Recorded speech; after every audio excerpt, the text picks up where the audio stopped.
Today's topic is self-love, how to value yourself, how to treat yourself better. It's ironic that I'm making this, I'm on my porch, my balcony. If you look over behind me, you can see that I have a workout written out. After everything I've studied, after everything I've seen, I've dealt with depression myself in my life. I've dealt with unhappiness. I've dealt with rejection, uncertainty, feeling like I don't belong, insecurity. I've dealt with anxiety. I've dealt with all of those things. Today, I live in a consistent state of bliss, a consistent state of happiness, a consistent state of joy, a well-rounded life, a healthy life. Now, I don't say that to preach as if I'm perfect, because there's no such thing. I feel anger like everybody else. I feel a lot of things just like everybody else, some unpleasant emotions. I've truly learned how to manage it. Over here, you see the workout board. I think the most important thing is have a relationship with fitness. I think a lot of people get lost in it because they're not sure which way to go. You have to try different things. Yoga might be good for you. Lifting weights might be good for you. Jogging in the morning before work might be good for you. Maybe just stretching 30 minutes in the morning, that'd be good for you. I have a weight set right here. If you're one of those people and you have anxiety, maybe you don't want to go to the gym for fear of judgment or fear of anything like that, just grab some weights. Guys, this is about a $60 investment right here. All right. If you're not sure what to do with the weights, come on YouTube, just go type in at-home workouts. There's plenty of workouts you can do at home. There's guys that you can follow on Instagram, on YouTube, like Superhuman Yogi. He's someone I follow personally for at-home workouts. He taught me yoga. He taught me how to do at-home workouts. I'll tag his page on here if you guys want to check him out. The second thing you want to do is you want to listen to your thoughts. Your internal thoughts. What are you saying to yourself? For example, I have this cut on my face. This cut actually came from when I was born. Like, no one believes me when I tell this story. So when I was born, I was a C-section baby and they cut my face. I've had this cut my whole life. When people ask me how I got that scar, I tell them, there's no way that the doctor cut your face. It's true. This is something that could cause insecurity because it's a scar. Maybe if you look, it's right here. I got this scar right here on my eyebrow, on my eye, playing basketball in college in Chicago. And I'm playing basketball and I'm guarding this guy. I'm like 19 years old at the time. And of course, everybody has hoop dreams in Chicago. So he's in triple threat, is where, you know, you're not dribbling, you just get the ball. So he's like moving back and forth. Bow, throws an elbow to try to get over me, but his elbow went right through there. Bust me open, I'm bleeding everywhere, you know. So that's how I got that. But, you know, these little scars, they can cause a lot of anxiety. They can cause self-doubt. And what you have to understand is that first, everybody has something.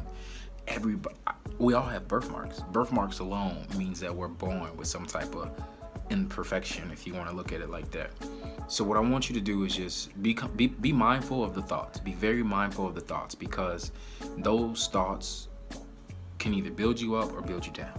You don't want to beat yourself up. The world is already trying to beat you up. You don't need to be at war with yourself. Don't do that.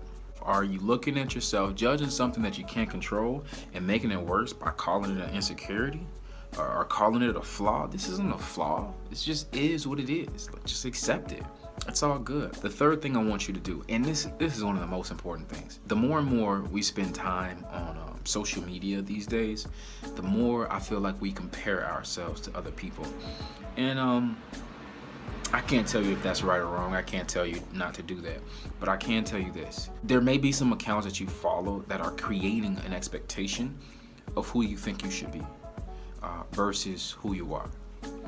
True happiness is always living in the moment for right now, for who you are. Staying present in the moment. This is where happiness is. It's not in the future. It's not in the past. If you compare yourself to a past version of yourself, if you compare yourself to a future version of yourself, it means you're not accepting yourself in the now. Accept yourself in the now. The happiness you want is right here. Don't look back. Don't look forward. Just be here. In fact, I have one more tip. If you guys are dealing with any type of anxiety, uncertainty, any type of fear of judgment or rejection, here's one thing. Here's one thing that I always tell myself. Everybody else is scared. Everybody else is scared to take the risk. So I might as well put myself out there and take the risk. Another way that you guys can build yourself up is through knowledge. Keep acquiring knowledge. Keep acquiring knowledge on the human mind, on the human body, on psychology, on sociology, on communication. The worst thing you can do around your happiness is to compare yourself to another person. Do yourself a favor, take a moment, breathe. Do that 5 times. Take 5 deep breaths and just appreciate this moment.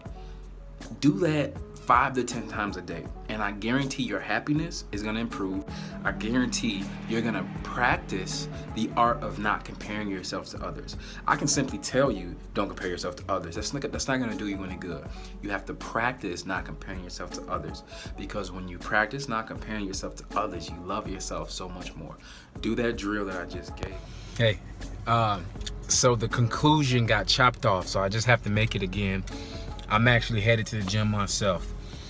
The last thing I want you to do is to understand that happiness is a choice.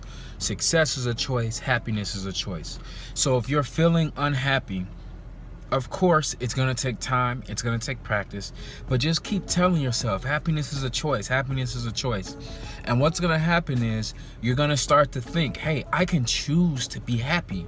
And the actual thought of saying, hey, I'm going to choose to be happy will then help you be happy.